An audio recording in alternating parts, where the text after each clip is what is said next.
So as media informants, scientists do have some influence over what is communicated in the mainstream media. And scientists also sometimes communicate directly to the public, like say, for example, through blogs and social media. So by framing their messages in specific ways, scientists can increase the chances of impact.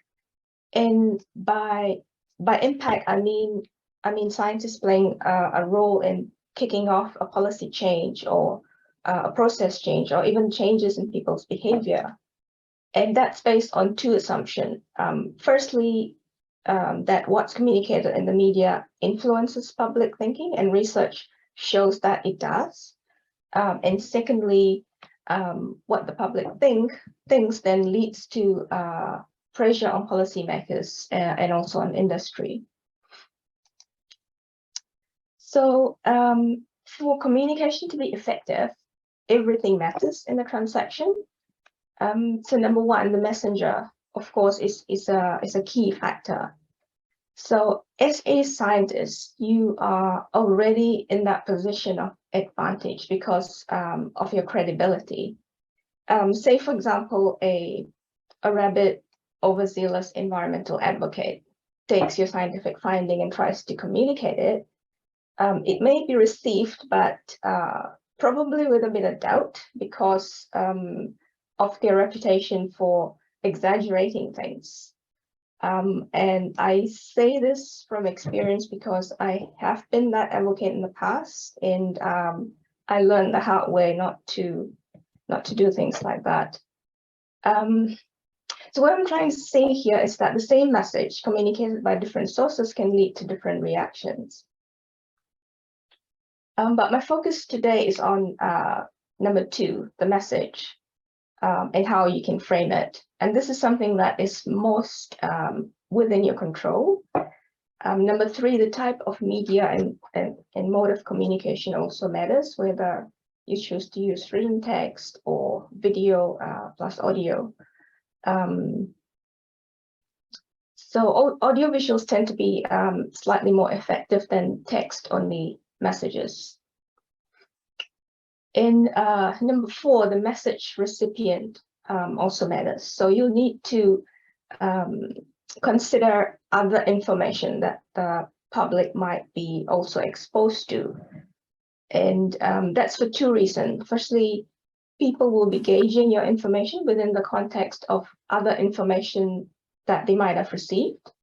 So it may help to look into what else has been reported in the news media about your topic.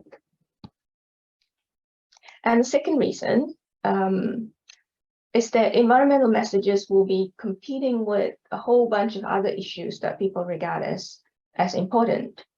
So in a survey last year where we asked people what they thought was the most important issue for New Zealand, only 15.5% indicated the environment. So that means for the majority out there, there are a broad range of other issues that are more concerning. So this is another reason why framing environmental stories matters, because you want to influence perception of importance. So you could maybe relate environmental issues to health and the economy, which seem to be areas of top concern for the public. But there are pros and cons to doing that, which I will talk about later. So just to give you an overview of what framing is all about, framing is often used by politicians if you pay attention to what they say and how they say it. Health communications is another area that relies on framing. You notice it a lot in COVID-19 media campaigns. And framing is also used a lot in advertising.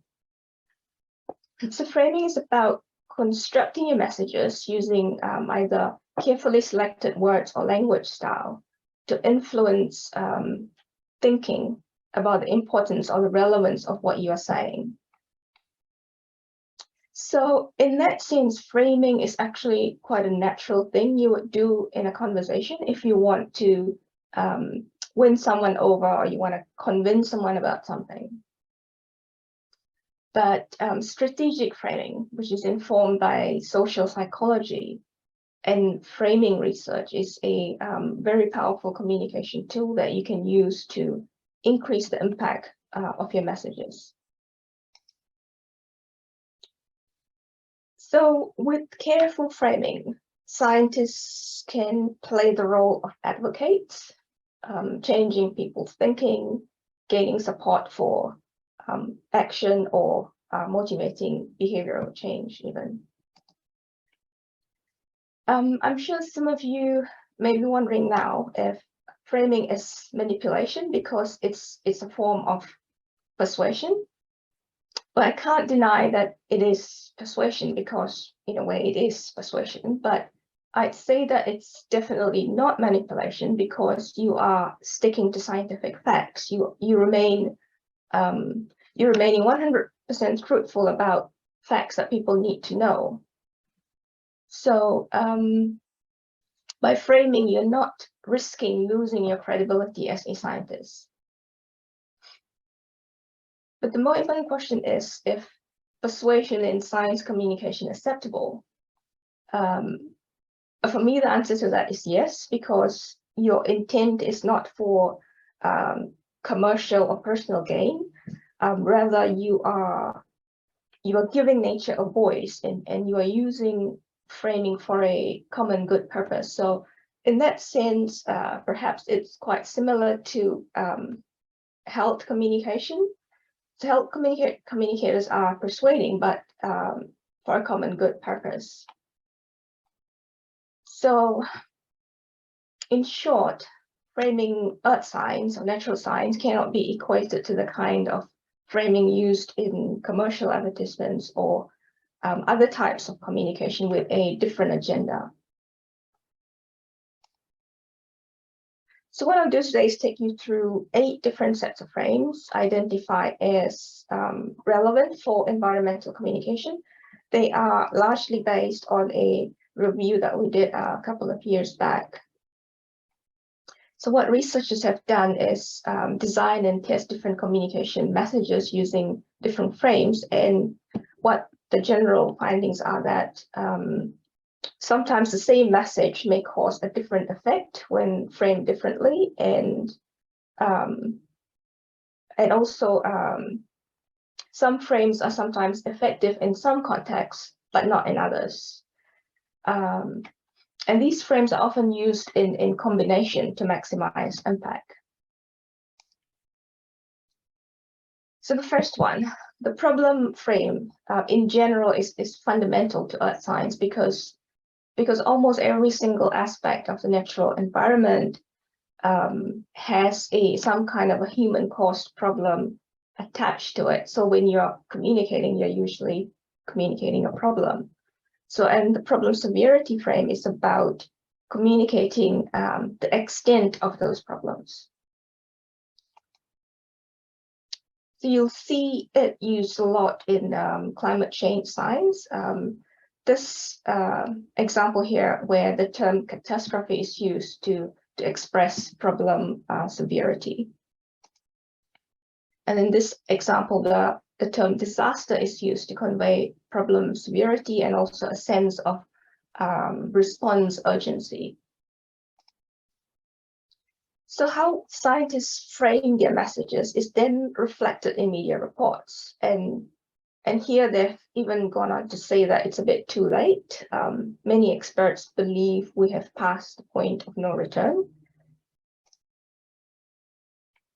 So it's understandable why scientists have framed the climate change problem in this way. It was to convey a sense of urgency, and they were right to do so because initially people weren't taking climate change too seriously. But it's risky to continue using this frame, or if we use it too frequently, because it can overwhelm people. It can lead to a sense of pointlessness, like in the earlier example.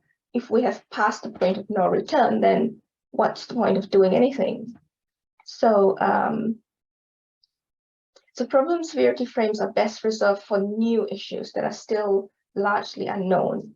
And it's best when it's presented alongside a solution frame. So solution frames are best for issues that people are already concerned about. And I think climate change is a good example here, because most are already quite concerned about climate change. So instead of continuing to use the problem severity frame, which may be counterproductive, it may be better to shift to solution frame. So with solution frames, you focus on what people or the government can do to address the problem and to make a difference. But this frame can be weakened if there is scientific or social uncertainty. So solution frames need to be supported with action information, so exactly what people can do, and also efficacy frames, which I will talk about in a bit.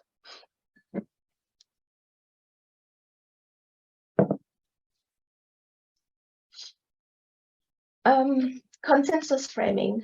Consensus framing can help address scientific uncertainty, which can be connected to either problems or solutions.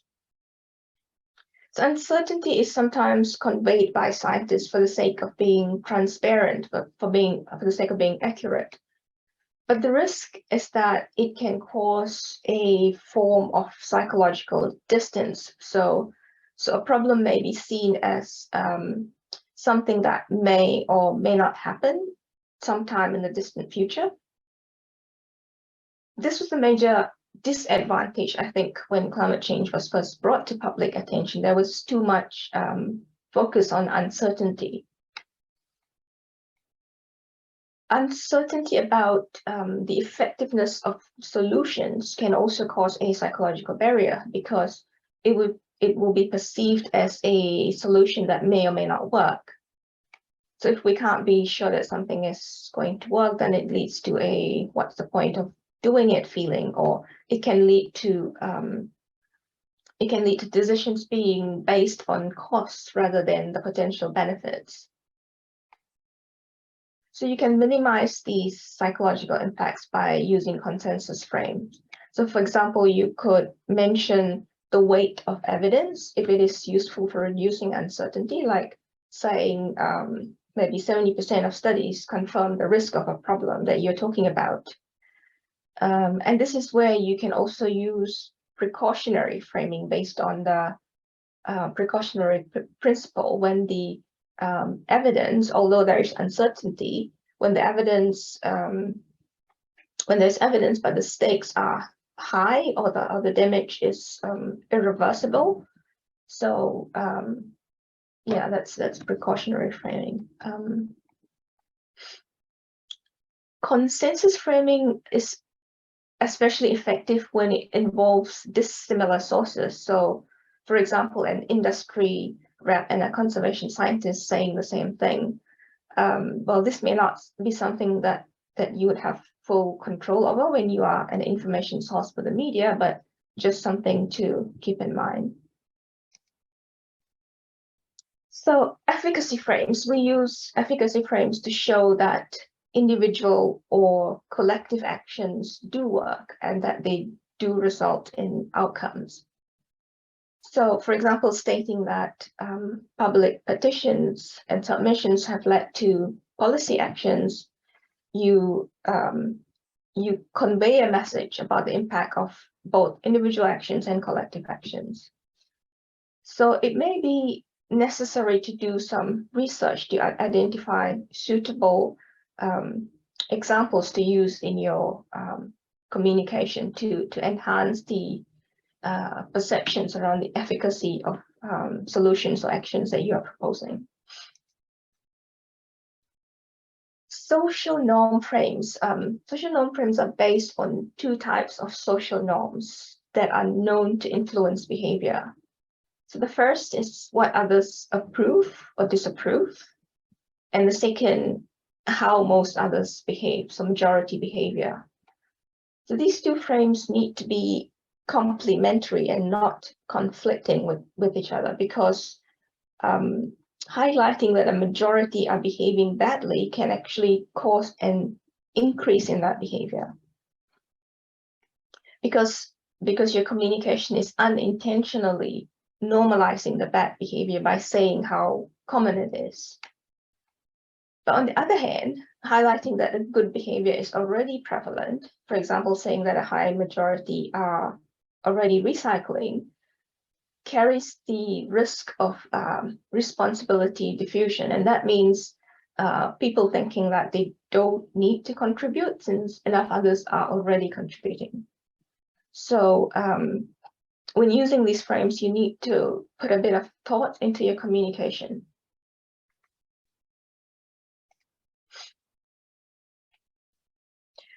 Outcome frames is another set of frames that's frequently used because they are effective. So it's centered on highlighting gains from action or losses from inaction, or sometimes both. I think I need not explain this one too much because these frames are used a lot in everyday communication. So it's the same as when you want to encourage someone to do something that they are reluctant to do. So to convince them, you naturally talk about the things that they can achieve from doing it and all the gains and benefits.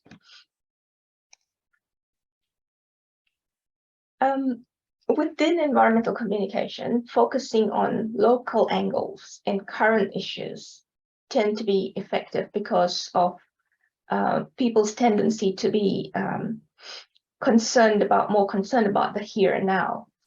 And also because of that psychological distance issue that I spoke of earlier, like when climate change was once seen as something in the distant future.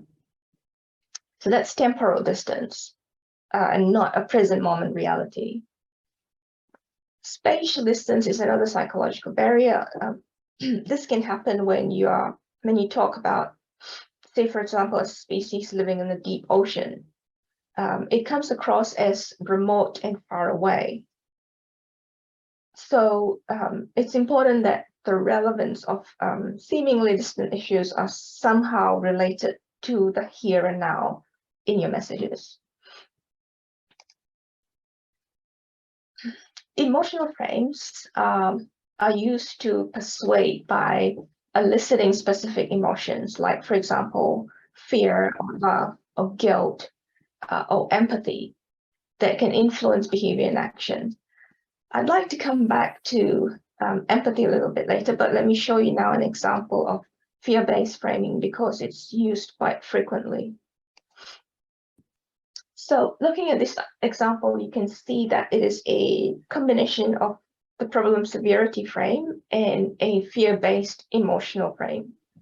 So because of the use of the word catastrophe and the mention of cities being underwater, that sort of kind of triggers potential fear. So fear-based framing has become so common in climate change communication that some have coined a new term to describe it, calling it atmosphere.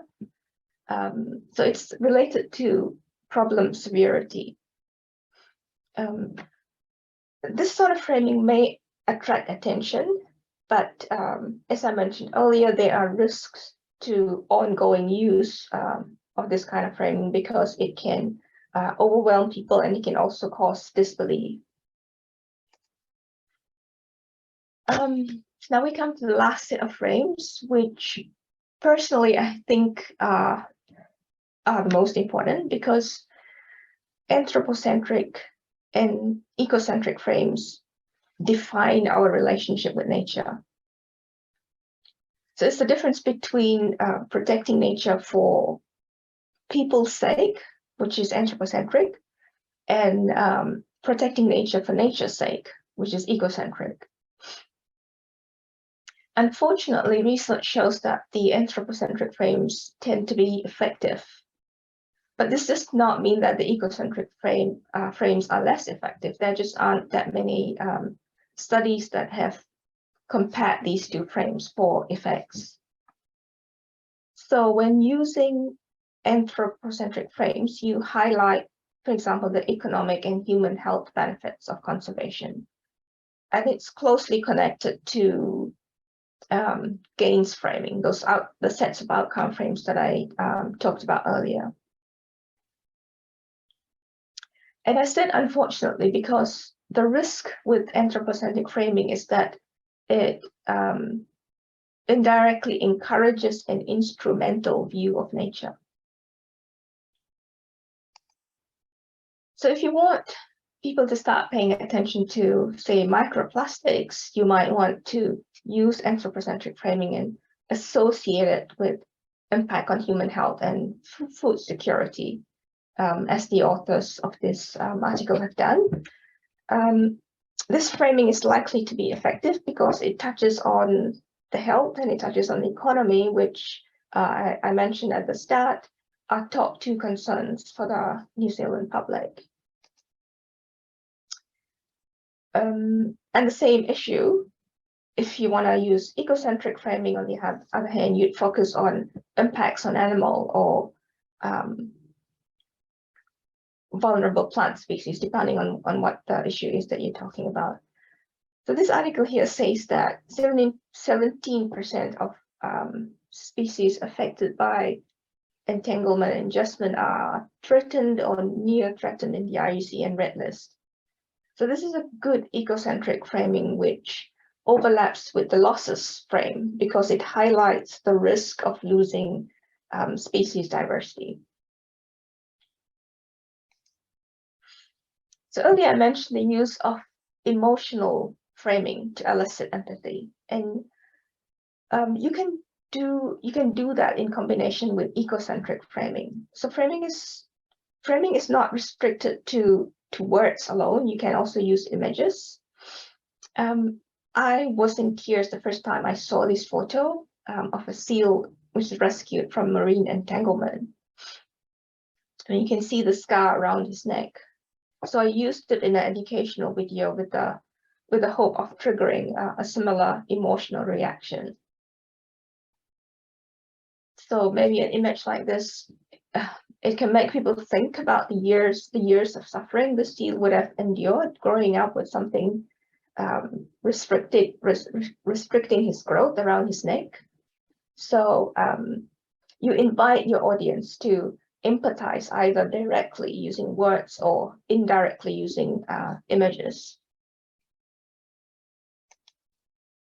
I would like to now show you a short 3-minute video, which some of you may have seen before because it went viral a few years back.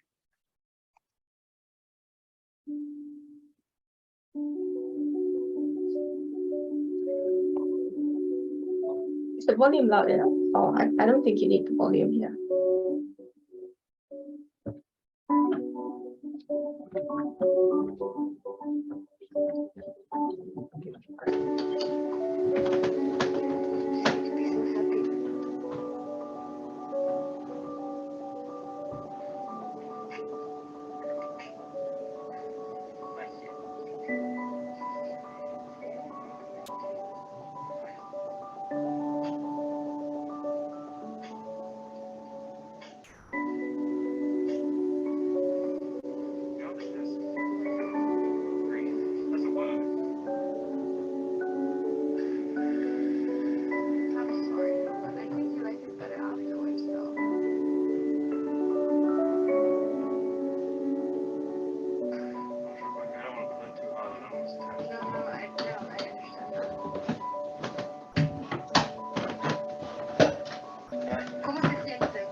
Exactly what I say. So don't rather cut it.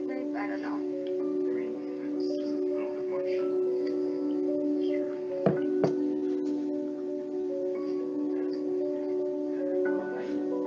Yeah, could you one of the swaps, the sterile swaps? Could you put them into the iodine, and then we're just gonna try to clean it. Pero no es un poco fuerte, pero no es más fuerte o algo de metal o algo que se metió raramente en la nariz.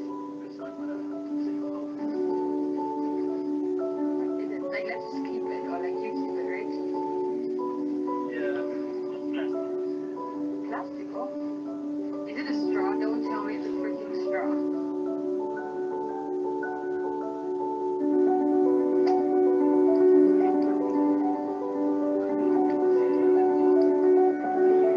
He bit on me, that is plastic.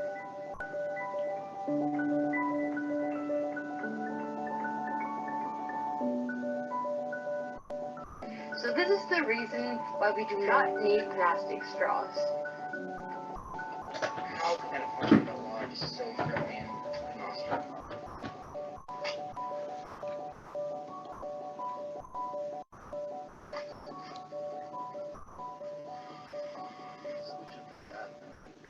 But you have it already too. You have it a little bit filled out already. And like it. No, it's oh man. Show me please. I want to.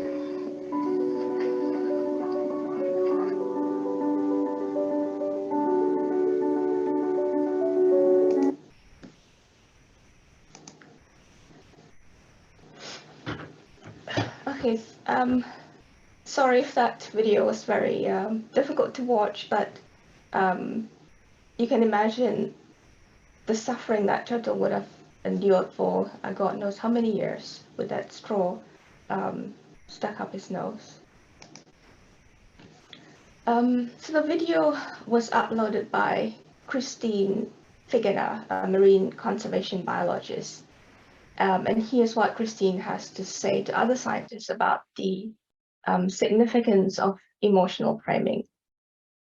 So many scientists shy away from the press or from uploading videos that show emotion. We fear the simplification and inaccuracies, which could cause us to lose credibility with peers and funders. Yet these routes might be the most effective way of getting information to policymakers and citizens, and so promoting conservation. So ecocentric framing, which centers on the harms suffered by animals and plant life that intersect with human emotions, have very strong potential for encouraging conservation. So we need more images and footage that show the actual state of the environment. Nature documentaries are great, but they sometimes paint a false picture by selecting the best footage that show animals and plant life in abundance. But not all environmental issues can be easily captured visually. So in place, you can use metaphors and analogies when you are explaining the science. So coming back to the value-based frames, anthropocentric frames, they appeal to human nature, maybe even to human self-centeredness, and that's probably why they are effective.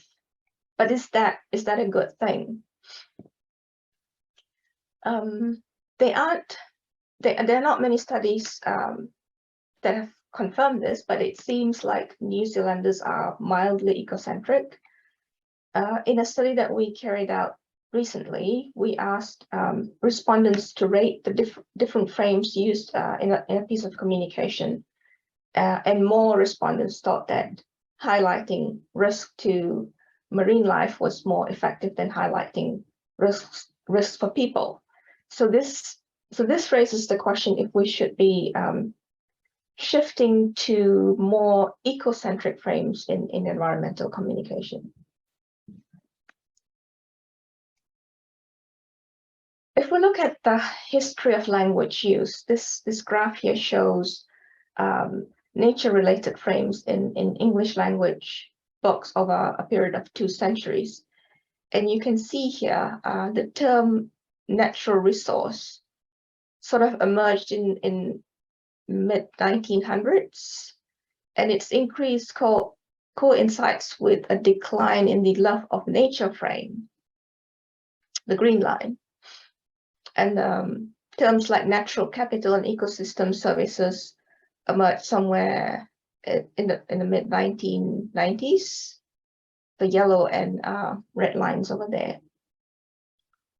So this tells us that there has been a shift in how we frame our relationship with nature in when communicating ecological science. So we're referring to nature. So we used to refer to nature with love, and now we are referring to nature as a resource for use.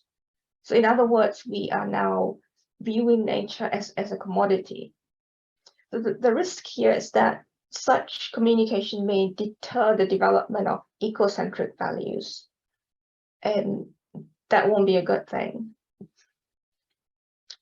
As I mentioned earlier, there aren't that many studies that have compared these two frames, the ecocentric and anthropocentric framing, and their effects on people's attitudes towards nature. So I'd say by all means use anthropocentric frames because they have been shown to be effective, but whenever possible, try and balance it up with ecocentric frames. So in conclusion, what scientists say are taken seriously, and it can have an impact on conservation. So by carefully framing their messages, scientists can increase the chances of impact. And I think for this to happen, we need a bit more transdisciplinary work and also collaboration between earth scientists and social scientists. And with that, I conclude, and happy to have any questions. So for the ones that have come through the chat, why don't we go to Nikki first to pose that question live? Great, thanks, Kami. That was so clearly presented and incredibly useful. I'm just interested, well, there's lots of things I'm interested in. One at the very beginning, where you talked about, I guess, the ethics of persuading people of doing frames. And I mean, a lot of me agrees with you that this is common good work, and so therefore it's fine. But I guess I'm sort of thinking, doesn't everybody think that they're doing stuff for the common good? And I just wondered if you had almost like a criteria or some way of distinguishing between work that's authentically for the common good versus somehow self-interested. I know it's a hard question, but you might have some thoughts. For me, I can only speak personally for myself. Like when I take that advocacy role, and I'm consciously or unconsciously using framing, and I know I'm persuading, as long as my intent is clear within myself, like I know, like I'm sort of being a voice for something that's that is not myself, that is something that's beyond me.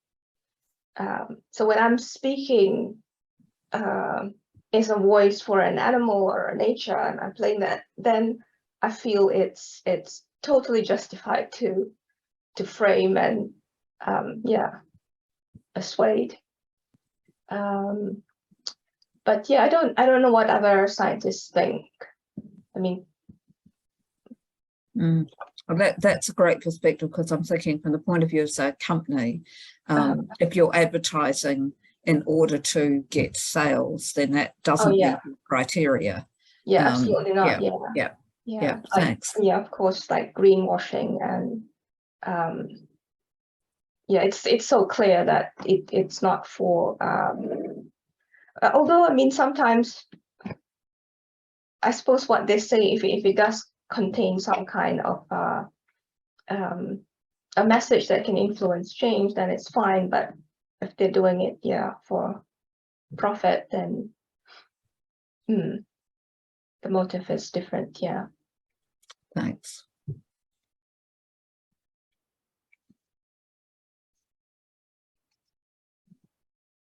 Okay, based on the thanks for that discussion.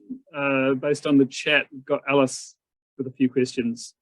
After that, are you? Hi, thanks a lot for the presentation. It was really good, and it got me to think about a lot of questions. But the first one that I had was right at the start when you were showing the pie chart with people's different concerns. And I was wondering if before COVID that looked different. For what? Sorry, for COVID? If before COVID, the attention to health was just as big. I see. Well, yeah, the attention to, well, people identified health and the economy as top concern. And this survey was out during COVID-19, during the pandemic. So, yeah. So they would have answered with that in mind, I suppose. Yeah. Oh, thanks. And then I had another question about the value-based frames. Yes. And I was wondering, because you also showed a change in time of how people use the word nature. Yeah. Is there are there studies that show a difference in how people of different ages respond to different messages? No, I haven't come across that kind of a study. Well, not in the review that I did anyway, but that doesn't mean that there's no studies out there. So yeah, because I was thinking about even just looking at the differences between uni students 10 years ago and uni students now. I'm in the marine ecology field, and most students ask questions about climate change, and they are very concerned about it, whereas I don't think it was like that even 10 years ago. So I'm wondering if yes, you are so correct, and that's because climate change has become more and more talked about in the media. So the younger generation have sort of like they've grown up listening to it, whereas those a little bit older who've lived, a few more decades longer than maybe you have, it wasn't an issue. Like when I was growing up, it was like kind of unheard of. So I don't know if that answers your question or not. So I guess the generation are more concerned because it's out there in the media and it's being talked about a lot. Yeah, thanks a lot. When you're talking about the emotional framing with documentaries, not only do you have the pictorial, as you've discussed, but the music they choose to use for these things as well as it can be a huge emotional framing drawer in that. And it was pointed out to me recently based on a sort of a cartoon type thing that just pointed out, in a documentary, your reaction to a specific action could even be different based on what the documentary is actually focusing on. If you've got a documentary about bears and the bear is eating the salmon, then you're like, that's what the bear's doing. But if you've got a documentary about the salmon doing its the swim back to the spawning pools, and the salmon are getting eaten by the bears, you're like, man, it's so hard for the salmon in this situation. So you've got that to think about as well, not only the framing but the actual the context. Yeah, thanks for that comment. Quite interesting extra dimension, I thought was. Yeah, but I don't know the extent to which nature documentary filmmakers give thought to framing when they produce the documentary, because it's more for documentaries. They are a commercial product. They so they will choose they will choose footage that is most spectacular to I suppose yeah, I guess sell it as a product. Kind of similar to that video you showed though with the turtle, where they, Yeah. you know, if you just were to watch the video with them speaking in the background versus, you know, with what they showed with some music that was a little bit more emotive, I think you feel like you're obviously going to have a reaction, but I think it kind of adds to that. Yeah, it Yeah. does. Yeah. Equally with that video, you're also, the reaction of something being pulled out like that is going to be the same whether it's a turtle or just, you know, watching sort of part of an operation or something like that. So you're just the squeamishness of that is partly the emotional, but partly also just the uncomfortableness of watching that in general. Yeah. Yep. Thank you. Okay, I can't see anyone else with the hand up, so I think we might draw this to a close. We do not have a seminar next week. Now, the week after that, we do, and I will be in touch with details to our list. Thanks for attending. Awesome. Thank you, Thank you. everybody. Thank you all. Thank you. Bye.